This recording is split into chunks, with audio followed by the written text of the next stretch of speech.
Siddipet RDO కార్యాలయం ఎదుట BRS రైతు దీక్షలో ఎమ్మెల్సీ మెదక్ ఎంపీ అభ్యర్థి వెంకట్రామరెడ్డి, దుబ్బాక ఎమ్మెల్యే కొత్త ప్రభాకర్ రెడ్డి పాల్గొన్నారు. ప్రభుత్వ రైతు వ్యతిరేక విధానాలకు నిరసనగా రాష్ట్ర వ్యాప్తంగా దీక్షలు చేస్తున్నామని బీఆర్ఎస్ మెదక్ ఎంపీ అభ్యర్థి వెంకట్రామరెడ్డి తెలిపారు. కాంగ్రెస్ ప్రభుత్వం అతి తక్కువ సమయంలోనే పథకాల అమలులో విఫలం అయిందని అన్నారు. సీఎం కేసీఆర్ హయాంలో బాగుందని, కాంగ్రెస్ ప్రభుత్వంలో 100 రోజుల్లోనే విద్యుత్ వ్యవస్థ కుప్పకూలిందని ఆయన ఆరోపించారు. రాజకీయ ప్రయోజనాల కోసం చిన్న సమస్యను కాంగ్రెస్ పెద్దదిగా చేస్తోందని అన్నారు. రిపీట్.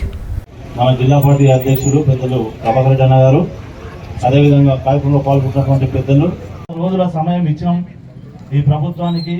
100 రోజుల సమయంలో మరి వారు ఎన్నికల్లో ఇచ్చినటువంటి ఏ ఒక్క హామీని కూడా అమలుపరచాలి. ఈ తెలంగాణ రాష్ట్రం సాధించినటువంటి మనకే ఉంటది, బీఆర్ఎస్ పార్టీకే ఉంటది అనేటువంటి ఉద్దేశంతో మరి మొన్నటి నుండి కూడా మరి రైతుల పక్షాన మరి పొలం బాట పట్టడం, అదేవిధంగా దశల వారీగా జై తెలంగాణ, జై తెలంగాణ, కేసీఆర్ హరీష్ రావు గారుల నాయకత్వం,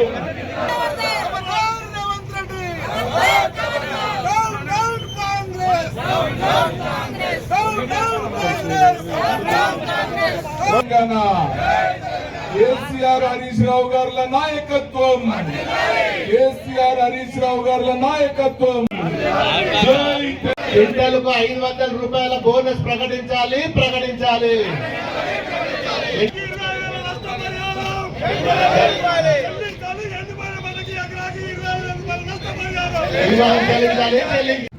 మన మాజీ ముఖ్యమంత్రి గారు భాగంగానే మొన్ననే మరి పెద్దలు కేసీఆర్ గారు మరి నిన్ననేమో కరీంనగర్ జిల్లాకు, అదేవిధంగా